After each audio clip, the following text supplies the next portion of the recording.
Tonight's event is called the Jesus Conflict. It will be a debate on the question of who is Jesus and whether or not he rose from the dead. The speakers of tonight will be Tony Costa and Shabir Ali. Tony Costa has earned a BA and an MA in the study of religion from the University of Toronto.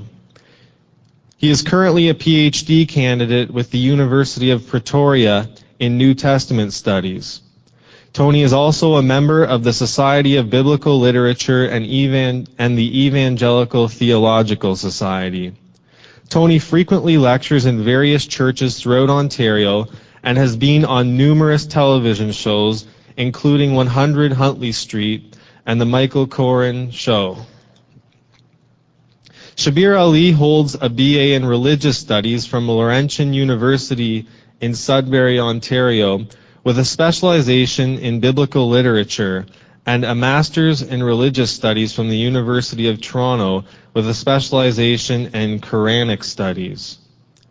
He is now in his third year of a PhD in Quranic Studies at the University of Toronto. He is also the president of the Islamic Information and Dawah Center International in Toronto, where he functions as Imam. He travels internationally to represent Islam in public lectures and interfaith dialogues. He explains Islam on a weekly television program called Let the Quran Speak.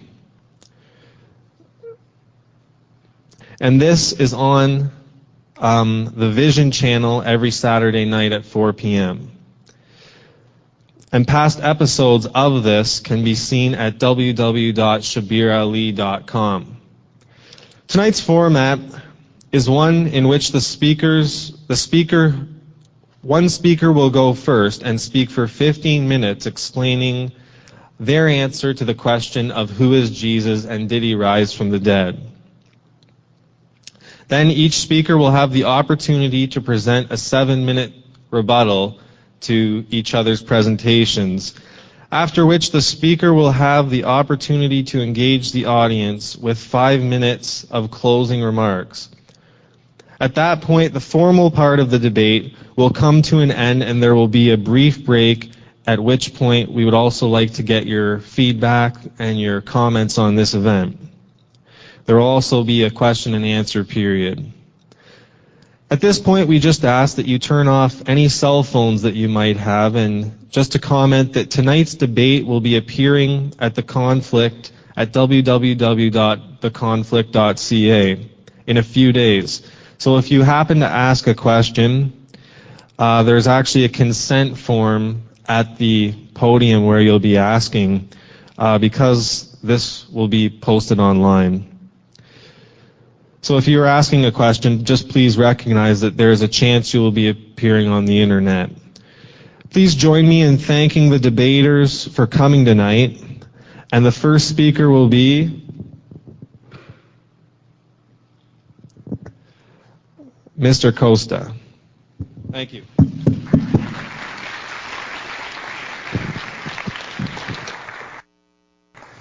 Good evening. Just want to check the sound. If I'm on? I'm on. Thank you. Well, good evening, and I'd like to take this opportunity to thank Campus for Christ and Muslim Student Association for making this event possible. Yesterday, Shabir and I were at the University of Waterloo, and we dealt with the question, who is Jesus? And I made the argument last night that Jesus had a filial consciousness, that is, that Jesus had an understanding that he was the Son of God in a special sense. And we looked at a number of New Testament passages that scholars deem to be authentic sayings of the historical Jesus. But ultimately, the identity of Jesus of Nazareth, and even the Christian movement, which he spawned in the first century, really would not be where it is today. It would not have originated were it not for this event that we call the resurrection. And so we raise the question tonight, did Jesus rise from the dead? The identity of Jesus is closely related to this event. The Apostle Paul, in his letter to the Romans, quoting a creed that came before his time, a pre-Pauline creed, states the following. He talks about, quote, the gospel concerning his Son, that is God's Son, who was descended from David according to the flesh, and was declared to be the Son of God with power according to the Spirit of holiness by resurrection from the dead, Jesus Christ our Lord. This is an important statement because this creedal statement points out that Jesus was declared to be the Son of God by the event of the resurrection. This was the catalyst that created the paradigm shift that altered the thinking of his followers and the world as we know it. The Apostle Paul, who is the one New Testament writer that we know for certain was an eyewitness to the risen Jesus, in that he claims that he saw the risen Jesus, he sums it up this way in his letter to the Corinthians. And if Christ has not been raised, our preaching is useless, and so is your faith. More than that, we are then found to be false witnesses about God, for we have testified about God that he raised Christ from the dead. And if Christ has not been raised, your faith is futile. You are still in your sins. But Christ has indeed been raised from the dead, the firstfruits of those who have fallen asleep. What Paul is basically saying is that if the resurrection of Jesus did not happen, then the claims of Jesus, the validity of the Christian message, is absolutely futile and vain. And therefore, Christianity rests on the bedrock of the resurrection of Jesus. If there was no resurrection, then Christianity really is a sham at the end of the day. And that's essentially what Paul is communicating here. If Christ did not rise from the dead, then really our faith is baseless. Bart Ehrman, a radical critic of the New Testament, writes this, quote, it is a historical fact that some of Jesus' followers came to believe that he had been raised from the dead soon after his crucifixion. There are 5 arguments that I'm going to propose tonight that New Testament scholars generally have a consensus on. 5 points that I would like to argue. Number 1, the crucifixion of Jesus. Number 2, his honorable burial. Number 3, the empty tomb discovery. Number 4, the post-mortem appearances of the risen Christ. And number 5, the origin of the Christian way. Let me begin with the first point, the point of the crucifixion. If there is one thing known about the historical Jesus, the one indisputable fact is that Jesus of Nazareth was executed in the first century by the Roman form known as crucifixion. In fact, every scholar, both in the liberal and conservative camps, are unanimous on this. The only scholars that I can think of that do not believe that Jesus was executed by crucifixion are usually those who don't believe he existed in the first place, because obviously you cannot crucify a phantasm. Now, the chair, the late Robert Funk, who was the chair of the Jesus Seminar, stated that the crucifixion of Jesus is, quote, one indisputable fact, close quote, that we know about the historical Jesus. He is echoed by others like John Dominic Crossan and Bart Ehrman and many, many others who know for certain that this is one thing we know about Jesus. He was put to death by crucifixion. This crucifixion event is not only recorded in the New Testament Gospels, it's affirmed in the letters of the apostles, the letters of Paul. It's alluded to in the book of Revelation. Jesus is called the Lamb who was slain. It is also attested in external sources, in Roman writings by Tacitus and Suetonius, and Jewish writings like the Talmud, and in Greek writings like that of Marabar Serapion and others who talk about this Jesus. And they talk about how even Pontius Pilate was involved in the execution, the carrying out of the execution of this man. You see, the crucifixion would have dealt a death blow to the following of Jesus. And in fact, when you read the Gospels, what you find is that the disciples of Jesus following his death were in hiding, in absolute fear and chaos.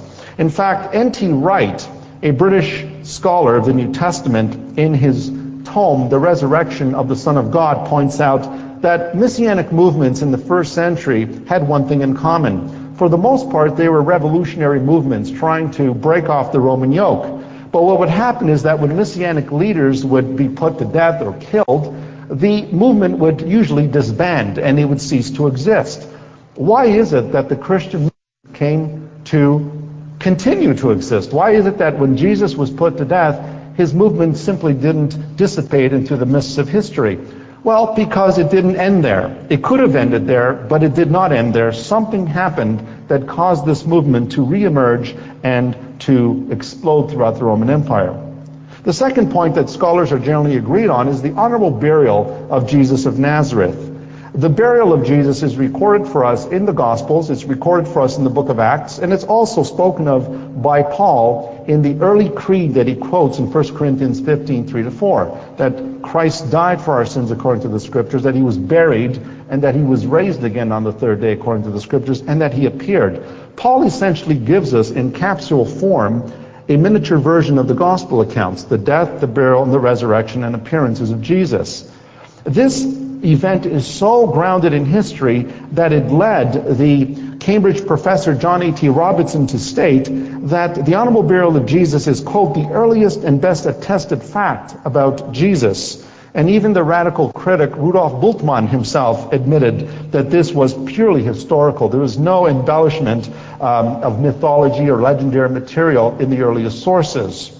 There's another point that the New Testament scholar James D.G. Dunn has pointed out, and that is there's an absence of the veneration of the tomb of Jesus among his earliest followers. It was the practice in Judaism to regard the tombs as holy relics, where the bones of holy men and rabbis rested, and it was common to visit the tombs of holy men and rabbis, and those tombs were especially marked. Take, for example, in Hebron today, in the Middle East, where they have the tomb of the patriarchs, how this becomes a place of sacrality where people make pilgrimage to. You don't find that in the early accounts of the New Testament. And why is it, James D.G. Dunn asks, the tomb of Jesus did not become a place of pilgrimage? Obviously, because the body was not there. It was the bones of the dead person that gave sacrality to the tomb.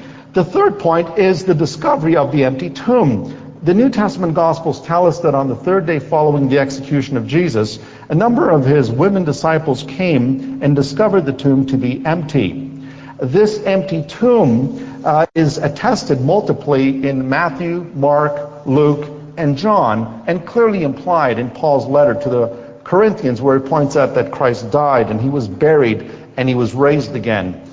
The interesting thing about the women here in particular is that in first century Judaism, women had absolutely no legal status as witnesses. And yet what is interesting is that the gospel writers acclaim them as the first witnesses to the empty tomb of Jesus.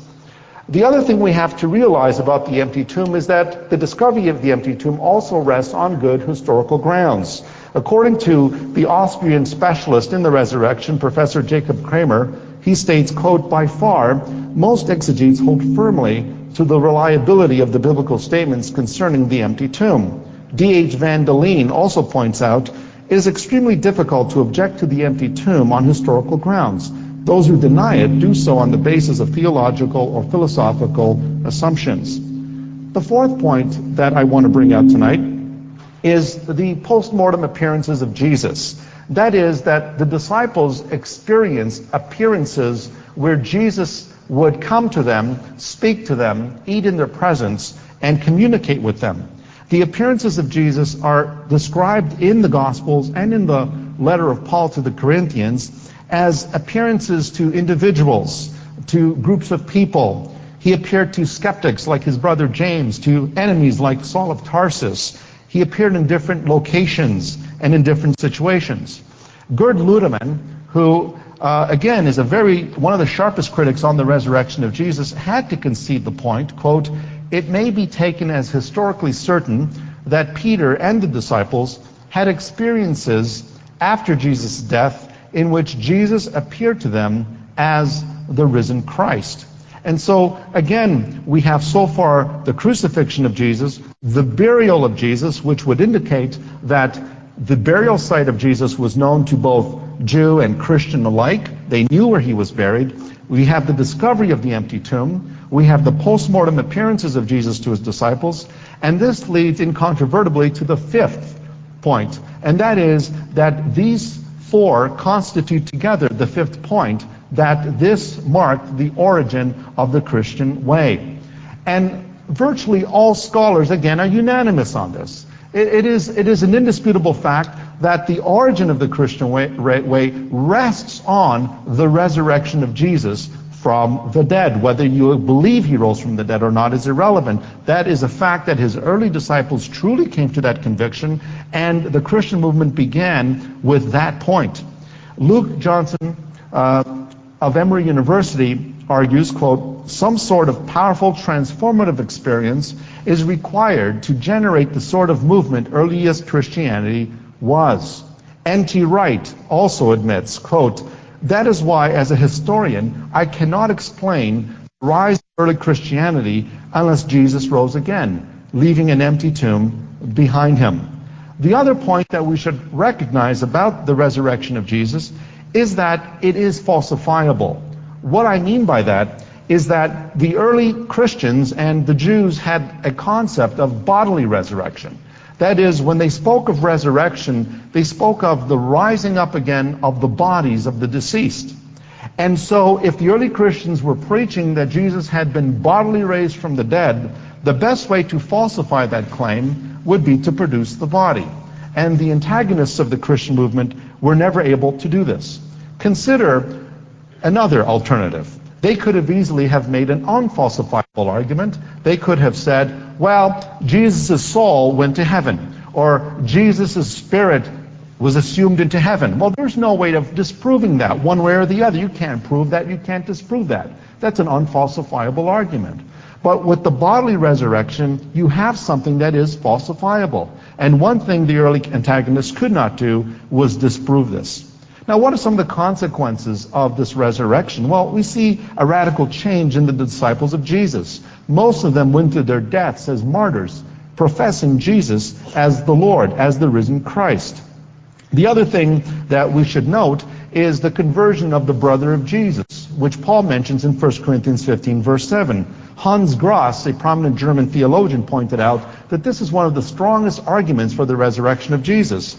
His brother, who was an infidel, if you will, who didn't believe in him, we're told in the Gospels that the brothers of Jesus didn't believe in him, he suddenly comes to believe that his brother is the Lord, the risen Christ, and he becomes the leader of the Jerusalem church. Imagine that, those of you who have brothers. I mean, can you imagine if you realized that your brother was the Lord, that he was the risen Christ? And then you have people like Saul of Tarsus, a persecutor, a rabid antagonist of the early Christian movement, set out to destroy it, to quash it. And yet, he joins the very movement he is set out to destroy. And what is his reason for doing so? The only reason he gives is this: I have seen the Lord. He appeared to me. There's another important point we have to realize, and that is the criterion of dissimilarity that we find in the New Testament. The Jews believed in the resurrection of the dead, but it was an event that was to take place in the last day. And it was to be a corporate event where all the people of God would be raised, some to life and some to punishment. But yet, here we find in the Christian movement something completely dissimilar. You have these followers of Jesus coming to believe that within history, when an individual was raised to immortality. In fact, Raymond Brown says this, quote, thus the choice of resurrection language was not an inevitability for the early Jews who believed in Jesus. To the contrary, its choice must be explained. For while there was an expectation among Jews of the resurrection of the dead in the last times, there was no expectation of the resurrection of a single man from the dead, separate from and preliminary to the resurrection. The Jews of Jesus' day did not believe in a dying, much less a rising Messiah. So then how did they come to believe that Jesus was raised from the dead? Well, this could not have been a Christian invention because the Christian movement was not yet originally formed yet. It had not come into formation. It couldn't have been a Jewish explanation because the Jews did not believe in a resurrection to immortal life before the end time. So then where did it come from? I think that the best hypothesis to account for what happened is that God raised Jesus from the dead. Thank you.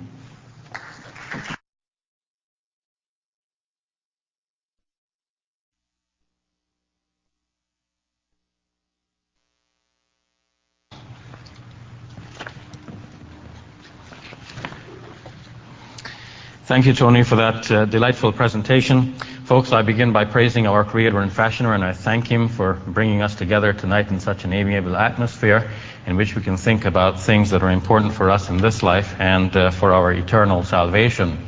Who is Jesus according to the Quran, which is a scripture revealed by God that Muslims believe to be a revelation for all humankind? Jesus is a prophet, the Messiah, a servant of God, born of Mary, whose depiction in the Quran is similar to that which we find in the Gospel according to Luke. On account of this, Muslims believe that Jesus was born of a virgin, that he performed many miraculous deeds, and eventually God raised him into heaven, and that Jesus eventually, before the end of time, will make a second sojourn. Muslims then revere Jesus and hold him in very high esteem. And nothing I say here tonight should be construed as being in any way disrespectful to Jesus or even of the Christian faith. The question before us tonight is, did Jesus rise from the dead? This is a historical and an academic question, and it is in the spirit of academic discourse in such an important academic institution that I would like to approach this subject. So we want to look at the history and also the theology where it became attached to and in some way a major factor in shaping that history. Well, I don't want to respond directly to what Tony said. That will be a little bit unfair, coming right after him and responding to what he said. But there will be a portion of our presentations tonight in which we will be responding directly to each other. For my own part, let me just start from scratch and ask, how do we know that Jesus, on whom be peace, rose from the dead? Well, let me think about the Quranic depiction about what happened in the last event recorded in the Gospels regarding the earthly life of Jesus. The Quran is a little bit vague on this question. Surah 4, verse 157 has been commonly interpreted by Muslim scholars as indicating that Jesus did not die on the cross, that he was not even put on the cross, and that someone miraculously, by the power of God, they would say, has been made to look like Jesus, and that someone else was put on the cross. Who precisely, they do not know. None of this interpretation actually is reported from the Prophet Muhammad, on whom be peace, and it seems that what happened was that the Muslim commentators took certain portions of that passage very literally, and they wanted to find some story that will coincide with that very literal interpretation. They understood one portion of that passage to be saying that someone else was made to look like Jesus. In fact, some others have pointed out that it doesn't actually say that, but they settled on this interpretation because it made God look glorious. If the enemies of Jesus were out to seize Jesus and put him on a cross, doesn't it backfire on them if in fact they grabbed the wrong person, if in fact they were somehow tricked? And they ended up deceiving themselves, thinking that they had crucified the messenger of God, the Messiah, but in fact they had not. So the Muslim commentators searched for stories that will coincide with this interpretation that glorifies God, and they found some stories that are very old, but not old enough for historians. Historians would want stories that emanate from the first century of Christianity, from the first couple of decades after the crucifixion event, and we do not have such early depictions outside of the New Testament as to what precisely happened. What we do have are Roman historians and Jewish historians such as Josephus, Tacitus, Thallus, and others who take it for granted that Jesus was crucified. They take it for granted that he died on the cross. And the Muslim must now ask himself, is there any way of interpreting the Quranic narrative here that will coincide with what we now know of history? If the early Muslim commentators interpreted the Quran in a way that will coincide with what they knew of the history, meaning what they could find out from their Christian and Jewish informers, could Muslim interpreters now not do the same? In fact, I believe we can. And this is one of the reasons I specialize in Quranic exegesis, because I study these things, how exegesis came to be formed, how they came to be settled as classical commentaries on the Quran, and in what ways it might be possible to revise some of these commentaries while at the same time sticking to the original principles of Quranic interpretation. So I believe that today a Muslim would be quite faithful in understanding that the Quran in saying, "Ma qataluhu wa ma salabuhu," they killed him not, nor did they crucify him, in Surah 4, verse 157, is not in fact denying two separate things, but denying two things which are in fact connected and overlapping with each other. It seems that what the Quran is denying is that they crucified, or they killed Jesus in a general way. They killed him not. And then, in anticipating an objection that someone will say, but wait, we did crucify him, the Quran is now giving a parallel and specific statement that they neither crucified him, meaning that they did not succeed in killing him even in this particular way. وَلَكِنْ شُبِّهَ لَهُمْ, the Quran says, but so it was made to seem to them. Commentators had taken this to mean that somebody else was made to look like Jesus, but an ancient commentator, also in the classical period, Zamakhshari, in his Al-Kashaf, a commentary on the Quran, had pointed out that the verse by itself does not actually mean that. It could mean just simply that it was made so to seem to them. So it appeared to them. So if we take the Quran literally as it is, and we ask what elements of historical knowledge would in fact coincide with an interpretation that is conducive to the text, it seems to me that what the Quran is saying is that even though the enemies of Jesus plotted and planned, and they eventually boasted that they had crucified Jesus and killed him by such an act of crucifixion, they in fact did not kill him in this particular way, though it did appear to them to be so. Now, does that coincide with anything that we know? First of all, does that deny any of the known history that we have just cited from Josephus and Tacitus and others? I believe not. When historians say about a man who lived some 2,000 years ago that this man died, they are working with the common historical presupposition that a person who was alive 2,000 years ago and is no longer around, even if we didn't know he was dead, even if he were missing, he would be by now presumed dead. If Jesus lived some 2,000 years ago, historians definitely would say about him now that he died, by some means whatever.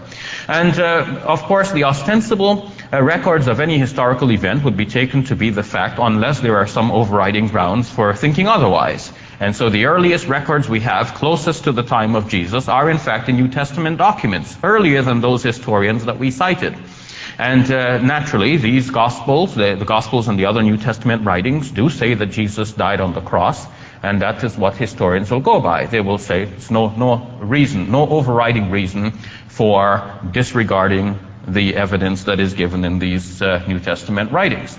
However, as E.P. Sanders has pointed out in his book on Paul, A Very Short Introduction, when someone claims that a person who had been dead previously now appears subsequently to his friends and followers, we would be asking, even if people didn't ask this before, how do you know he was really dead?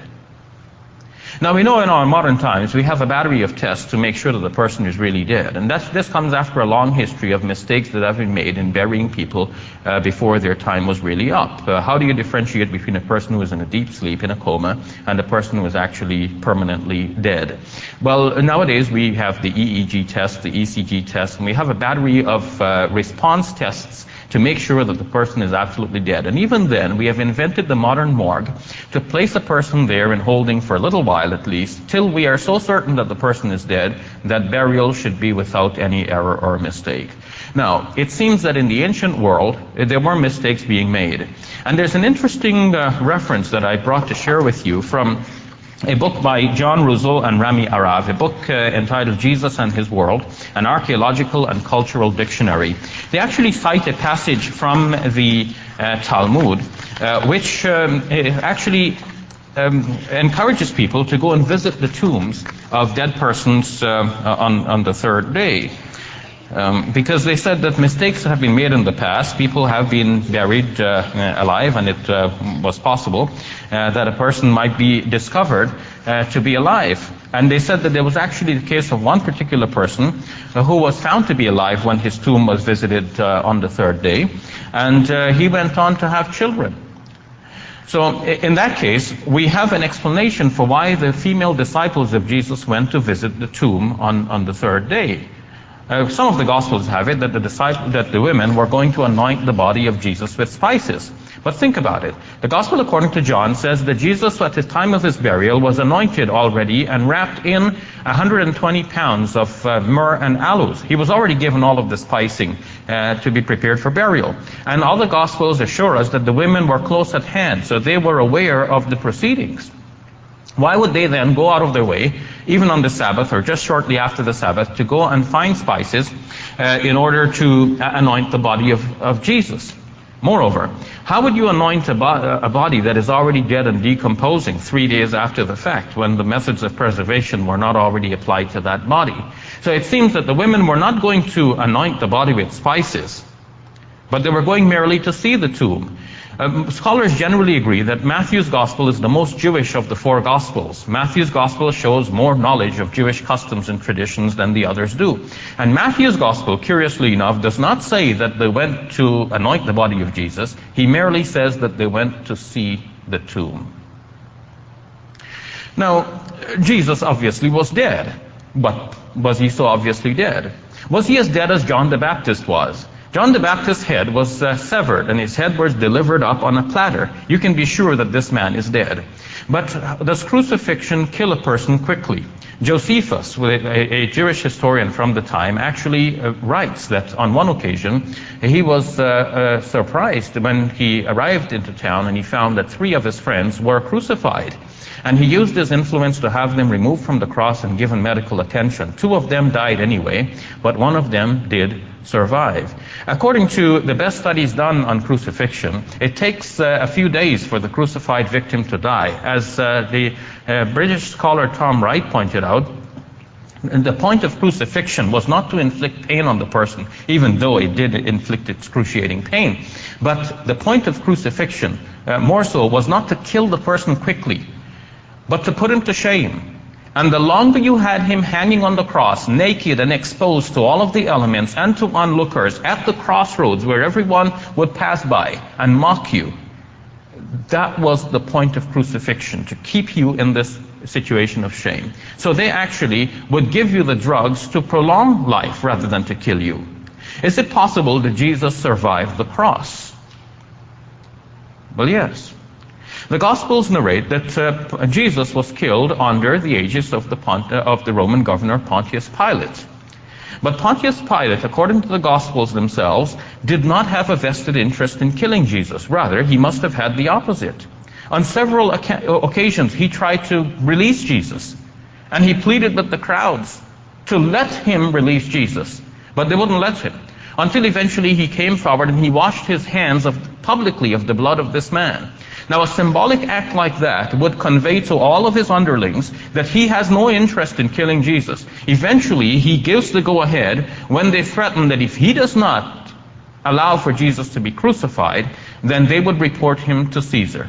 But if Pilate and his underlings, or anyone, could find a way to make this all look good for Pilate, and at the same time not having to kill Jesus, then this, of course, is probably what they would do. And probably it is something like this that they did. The centurion at the foot of the cross, in fact, declared that this man is innocent, according to the Gospel of Luke. Even this man is the Son of God, according to the Gospel of Mark. So he was already a Christian believer. Would he himself have an interest in killing Jesus? It seems then that there is nothing really in the Gospels that is historically dependable to prove that Jesus finally died. The Gospel according to John, to make this right, has it that Jesus was thrust in the side with a spear. But historians generally do not consider this to be a historically dependable event in the life of Jesus, or rather coming to the death of Jesus, because they think that John has actually had this wound inflicted in his record for theological purposes. In other words, the later the gospel, the more they want to prove that Jesus actually died. And John is just here simply providing the proof, even to the point of having to invent it. Notice also that in the Gospels of Matthew, Mark, and Luke, the onset of the death of Jesus creates such a cosmic cataclysm. The earth shook and the bodies of the dead rise to life, and they eventually come into Jerusalem and appear to many people, that no one would dare to approach Jesus and thrust him in this particular way. So either he dies in the cataclysmic way that the Synoptic Gospels depict, or in the calm manner in which the Gospel according to John depicts, which allows for somebody now to come and spear him in the side. I would take it that that is not historically reliable. And finally, I would say that from all of what I've discussed, it seems quite clear that there's no clear evidence that Jesus actually rose from the dead. One might even say that perhaps he survived the crucifixion. Thank you.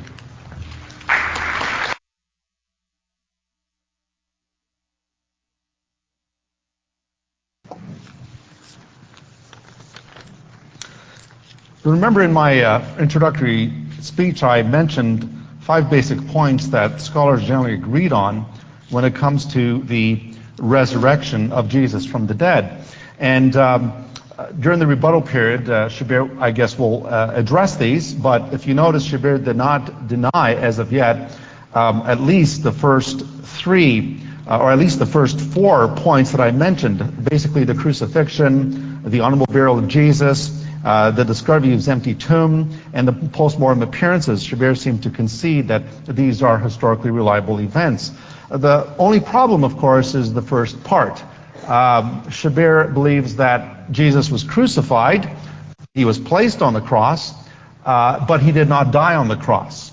Now, this, of course, flies diametrically against the classical Islamic view, which has always maintained historically, that is, the traditional historical view has been that, according to Surah 4, Ayah 157, Jesus was neither crucified nor put to death. And so, Shabir's view is more akin to that of the Ahmadiyya movement in Islam. And so I've said this to Shabir 15 years ago, we were good friends, that we're halfway home. He's got Jesus crucified, I just got to convince him that Jesus died, and we're almost there. So, we've got the crucifixion of Jesus, but the view that Shabir is espousing is actually a very old idea known as the swoon theory, also known as the apparent death theory. And this has been around, it's an old chestnut, it's been floating around for a long time. As far back as 1835, David Strauss, who wrote the book Das Leben Jesu, The Life of Jesus, one of the first critical works on the life of Jesus in scholarship, he said, and he had no invested interest in the resurrection, he didn't believe it occurred, he didn't believe in the miracles of Jesus, he said there is no way that the swoon theory could fly, because this does not have enough explanatory power to explain the origin of Christianity. It has no way of explaining how Jesus went from a lowly Galilean prophet to the risen Lord who was worshipped in the Christian community, in the Christian church. There is absolutely no way someone could have just simply was rendered unconscious and became the exalted Lord of the church. This does not have enough explanatory power. This is actually not even, unless you read fictional books like the Da Vinci Code and others where they propose such ideas, this is no longer held by the majority of scholarship today.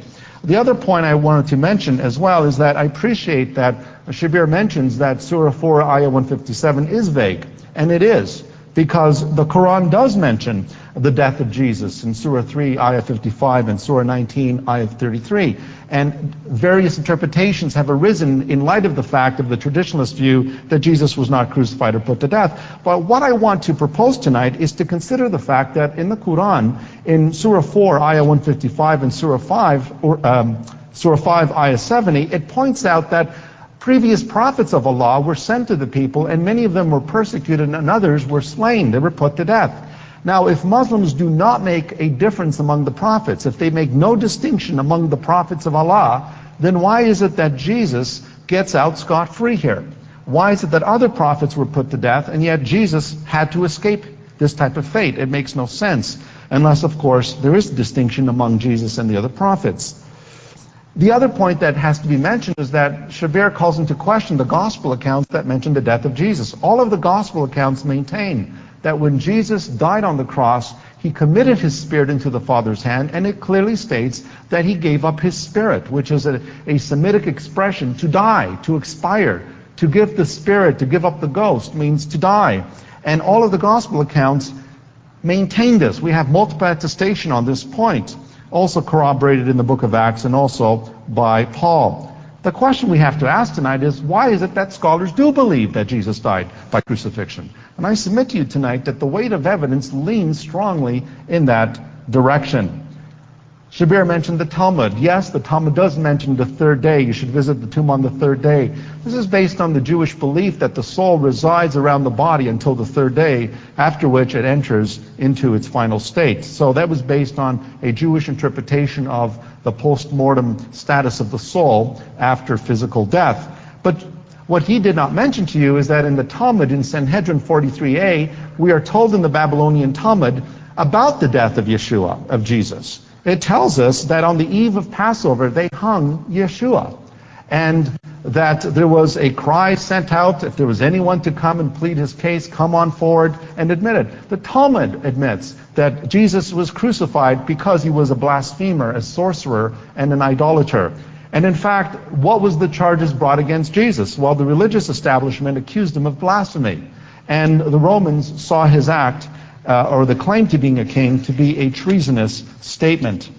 Now, Shabir says crucifixion was not meant to inflict pain, but shame. Well, I would submit that it was meant to inflict both of them. In fact, the Roman writer Seneca said that he preferred suicide to crucifixion. And that should immediately tell you that crucifixion is one of the most agonizing, inhumane forms of torture and execution. And so even the Roman writers themselves would cringe at this idea. Now, Shabir also mentioned John 19, where it talks about the piercing of the side of Jesus, and he argues that some scholars believe that this is not historical. Well, I would differ on that point, simply because if you read John's Gospel, he should actually be credited with accuracy here. In chapter 19 of John's Gospel and 32 and following, he first mentions a Roman practice, only he mentions this, of the breaking of the legs of the victims on the cross to hasten death. This is known as crucifixion. And the reason why they did this was to hasten their death, because it was against Jewish law to let bodies hang on the cross during the Sabbath. And as the Sabbath was drawing, the Romans broke the legs of the thieves on the cross. We have archaeological evidence of crucified victims who've had their shins broken, etc. This was done by the Romans. Now, how is it that John got that right, but he didn't get the piercing of Jesus right? Well, there was a first century Roman writer by the name of Quintilian, and he mentions the piercing of people, not only who had been crucified, but that it was also a form of Roman punishment. And he does mention in one case a particular event where a person who had been crucified was pierced through by their Roman antagonists. Thank you.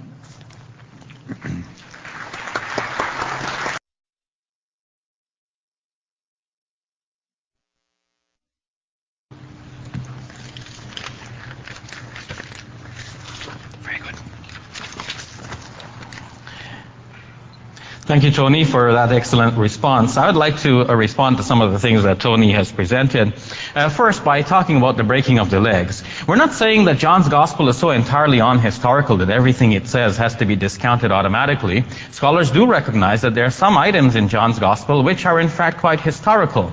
And the reason for the dual nature of John's Gospel has been explained by Father Raymond Brown, whom earlier was cited by Tony as a reputable scholar. His two-volume commentary on John's Gospel in the Anchor Bible series explains this. John's Gospel, he says, has gone through 5 stages of editing involving 3 different individuals over time. So you have early elements and you have later additions, insertions, and changes. And there are certainly some early historical information there to be gathered from the Gospel according to John. But then it's interesting that John's Gospel, while mentioning the breaking of the legs, it insists that the legs of Jesus were not broken. And if Tony is saying that the legs were broken to hasten death, then my point is supported by this, by showing that Jesus in fact did not have his legs broken, so his death was not hastened. What then killed Jesus? Father Raymond Brown, in his 2-volume work, The Death of the Messiah, asks, he says, we must wonder what was the physiological cause of the death of our Lord. And he explains the reason for that wonder. He says, because crucifixion pierces no vital organ. Was it for pain or for shame or both? Okay, both. But the point, as I've expressed, is that they wanted to keep you in pain, certainly, or whatever, but definitely in shame for the longest possible time. So they kept you alive so that you could actually continue to be shamed. So the crucifixion was not meant to kill you quickly, but slowly. And a person would hang on the cross for a few days until eventually dying from exhaustion and the shock that leads to, but not by the piercing of any vital organ. Now, we spoke about the Talmud. I wasn't hiding anything from the Talmud, but I was expressing the point that is most relevant to the question of whether or not Jesus died on the cross. And even if they believe that the Spirit hovered around the body for 3 days, that is perhaps because they thought that from the past experience, a person still has a certain degree of life in him up to another couple of days. And of course, if you put the person into burial for a while, most people, even if they were just simply near dead, would eventually die. But the Talmud did mention that one case of this one particular person who was found alive, and from that they prescribed a general rule saying you should visit the grave, because it is possible that as that young man was found alive, you may find others alive as well. In general, we should say that Tony has put forward 5 that he calls indisputable points. But what Tony has missed is that these points that are generally agreed upon by scholars are agreed upon by different scholars. You would find from within the evangelical tradition and persons who are deeply committed to faith that will hold all of these, but not as historians, but as persons of faith. But when historians hold to one of these facts, they do not necessarily hold to the others. In fact, some of these are mutually exclusive, as I've explained before, but I'll make it more clear now. When a historian says that Jesus definitely died, if Robert Funk and others have said this, then, and they have said this, I'm not disputing that, they're saying this on the presupposition that he did not again appear to his disciples. The moment you say he appeared again to his disciples, we and they would be wondering, how do you know the person was dead in the first place? And they're wondering about this. So whereas Tony quoted Gerd Ludemann as saying that the disciples had sightings, Gerd Ludemann is looking at it from the subjective point of view of the disciples. They saw something. He's not looking at it from the objective point of view that something definitely there was physically available or somehow literally available to be seen by the disciples. This, for Gerd Ludemann and others, are the subjective sightings of the disciples that are not historically reliable. So if we dispute any one of these facts, the whole thing seems to unravel. And if we dispute the fact that Jesus actually died on the cross at the time when the gospel writers depict that he did die on the cross, then the entire series of 5 points become unraveled, because this is the broken link that makes the entire chain severed. And we have good evidence, as I've pointed out, to show that there was some doubt initially as to whether or not the disciples really could verify that Jesus died at the time when the Gospels say that he did. Certainly they do. But then they do say that he did die on the cross. But notice that in Mark's Gospel, when the body of Jesus was requested for burial, Pilate was amazed that Jesus had died so soon. The other Gospels do not mention that doubt. But Raymond Brown notes that even though Matthew and Luke are dependent on Mark, they rewrite the story in their own Gospels so as not to mention the fact that Pilate was amazed that Jesus died so soon. And according to Father Brown, the reason that they have so reworked the stories is so that their Gospels could not produce the same sort of doubt that Mark's Gospel was producing. In other words, if one reads Mark's Gospel, one would be asking, well, wait a minute, maybe Pilate is right. How do you know he was dead so soon? And that would remain as an element of doubt. What would then verify the fact that he actually finally died? It couldn't be the spear thrust, because that's not historical. Couldn't be the breaking of the legs, because the legs of the others were broken, but not that of Jesus. Moreover, did the writers of the New Testament really know the details of what happened on that very historic time? In fact, do they even know the date on which Jesus was crucified? According to the Interpreter's Bible, we have 2 different dates in the Gospels. According to the Gospel of John, it was Nisan 14. According to the other Gospels, it was Nisan 15. Surely the Gospels don't give you that precise date in terms of the month and date, but we know that from the way they have depicted. Either Jesus died before the Passover meal or after, and you cannot have it both ways. At the time of the death of Jesus is also not agreed upon in the various Gospels. We have in Mark that Jesus was crucified at the 3rd hour, but in John's Gospel he was still in Pilate's court at the 6th hour. 3 hours later. Some have tried to harmonize this, but as Father Raymond Brown has pointed out, these harmonizations do not really work, and in the end we must say that the Gospel writers did not have any firm knowledge about the specifics of what really happened. So in short, we would argue that if Jesus again appeared to his disciples, that is because he was not dead in the first place, and if he was dead in the first place, he did not also appear to his disciples, and in short, there is no reason to believe that Jesus physically, bodily rose from the dead. Thank you.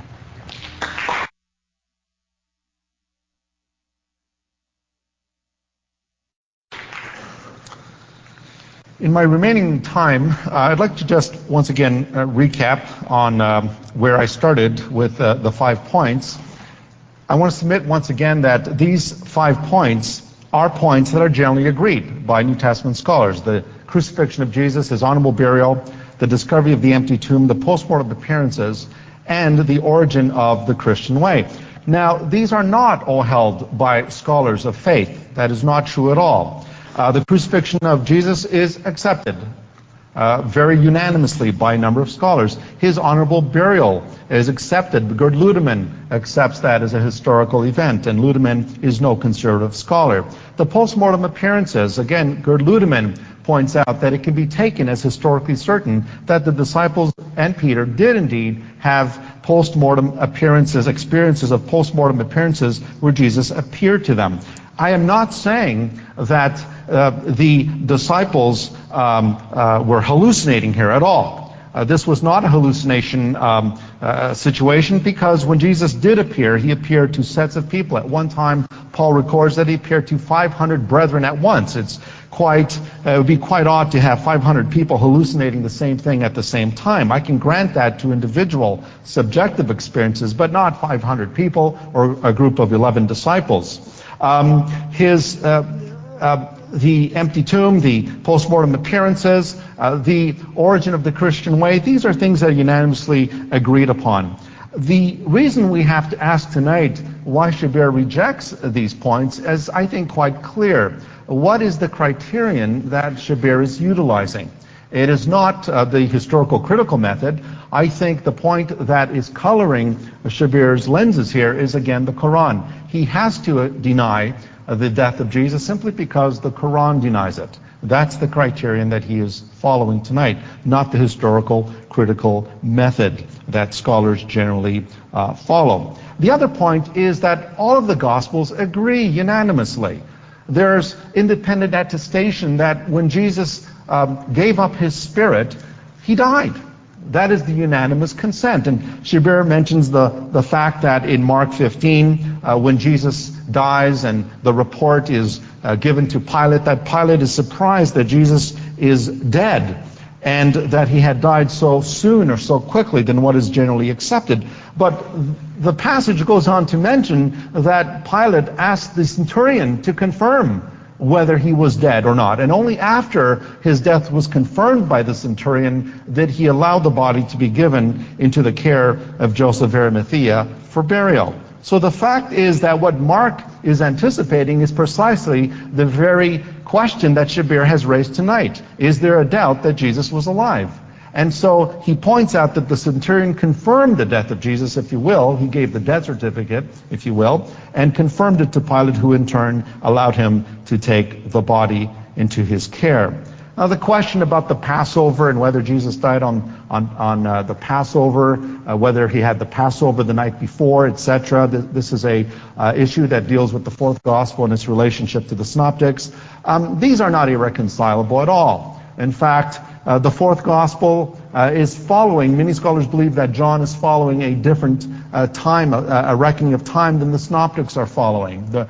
John is following a Roman set of chronology and timing, whereas the synoptics follow the Jewish reckoning of time. There's another thing we should also realize, and that is whenever the Gospels do speak about the Passover, they not only spoke about the Passover feast proper, but that the Feast of Unleavened Bread, which was a 7-day feast that followed the Passover, was also, by the first century, included in the Passover celebration, and it was given the term the Passover. In other words, the Passover came to include two feasts in one. And so it's quite possible that when it speaks about Jesus dying during the Passover, the writer of the fourth gospel was intending to mean the whole feast inclusively.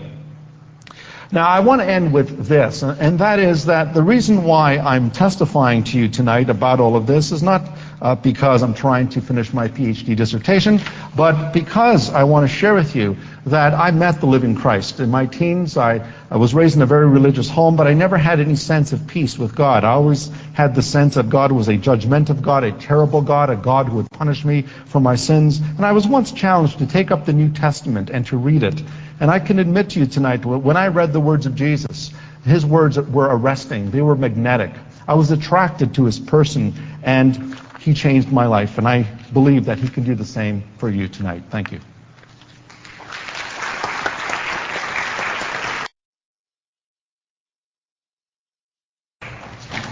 We'll have one last 5 minutes. Thank you. Very good. Very good again, Tony. As we did last night, it's been never a dull moment. We've both been taking notes and responding specifically to what each other has said. So this makes it all exciting and a very memorable and very important learning experience for all of us. Tony has asked what colors Shabir's lens is, and I must say that if I take the position of a Quran believer, then I believe in Jesus and I believe that he was the true Messiah of God. If I put away the Quran for a moment and do not pay any attention to what the Quran is saying, then I don't believe in Jesus. Now I must ask, what reasons are there for believing in Jesus? Now when we look back at the first century Jewish belief concerning the Messiah, a dead Messiah is a false Messiah. And if the Jews are boasting in the Talmud that they killed Jesus, they are boasting in essence that Jesus was the false Messiah. And this is the Quran's point against them, that while they're making this boast, they're very wrong. Jesus is the true Messiah. So you see my delicate position. If I believe in the Quran, I believe that Jesus is the true Messiah. If I don't believe in the Quran, I would have to believe, based on everything I know, that Jesus was the false Messiah. But of course, I do believe in the Quran, and I believe that Jesus was the true Messiah of God. But I was prepared tonight, for the purpose of this academic discourse, to suspend my belief in the Quran. I have asked, what possibility is there that there could be an interpretation that is harmonizable with the Quran, and I have found one. I have found an interpretation that is possible. It is possible for Muslims to say that Jesus, on whom be peace, was put on the cross, but he didn't actually die on the cross, and that the Quran is merely denying that he died on the cross as a result of his enemies having the upper hand on him. But in some mysterious way, God raised him and rescued him and raised him to himself. The details of this are not told in the Quran, and it's not necessary for Muslims to believe in any one particular detailed interpretation. But here's an interpretation that I believe is harmonizable with the Quran and with whatever is known from the New Testament Gospels and from history. But I have not allowed that interpretation to color my discussion tonight. The topic before us has an affirmative and a negative position. Tony, taking the affirmative position, has to prove that Jesus rose from the dead. And to prove that, he has to prove that Jesus died in the first place. If we merely deny that Jesus died in the first place, and if we show sufficient evidence that there was some doubt as to whether Jesus actually died, well, then we have thrown the entire resurrection hypothesis into question. More than this, in fact, we are showing that there is more than doubt. There has been attempts to cover up the initial doubt that was there. It seems as though it was quite clear from the beginning that there was no evidence that Jesus died on the cross at the time when the New Testament Gospels are saying that he died. And the later the Gospel, the more they have gone out of their way to try and remove that doubt and to try and give us the final nail in the coffin, or the spear in the side, that will convince everyone that Jesus actually died on the cross, because that is the only thing that will help us to think of a resurrection from the dead as opposed to the resuscitation of a person who had just simply been in a deep sleep or in a coma. Now, I have said that various scholars affirm various items of Tony's hypothesis, but not all of them. And he actually brought into view the fact that Gerd Ludemann is speaking about a kind of hallucination that the apostles went through. So you can hardly cite Gerd Ludemann, as Tony did, as a proof that the disciples had this view of Jesus after he died. He was speaking about a subjective experience, not about objective reality. What about the difference between the Gospels about the date of Jesus' crucifixion? Scott McKnight, in his book Jesus and His Death, has actually discussed the point that Tony raised about the Dead Sea Scrolls and about the possibility that various writers were following different chronologies, and he has discounted that. Finally, he has taken the view that the Gospel according to John is right on the chronology and that the Synoptic Gospels are wrong. Another scholar, William Barclay, in his daily Bible commentary, looking at this, he has taken the opposite view, that John has the wrong chronology here and that the synoptics are correct. But he makes an important statement that I read from you from page 293 of the second volume on his commentary to John's Gospel. There is here a contradiction for which there is no compromise solution. Either the Synoptic Gospels are correct or John is. And I rest my case on this in saying that there is no firm evidence that Jesus actually died on the cross. And there is, on the contrary, much reason to doubt that he actually died on the cross, especially since there are reports that he actually appeared to his disciples later on. And this means, in essence, that we have no proof that Jesus actually rose from the dead, but every reason to believe that he was the prophet and messenger of God. If I believe in the Quran, I believe in Jesus as the true Messiah of God, and if I suspend that belief, then I would have to conclude he's the false Messiah, but I hold on to my belief in the Quran. Thank you.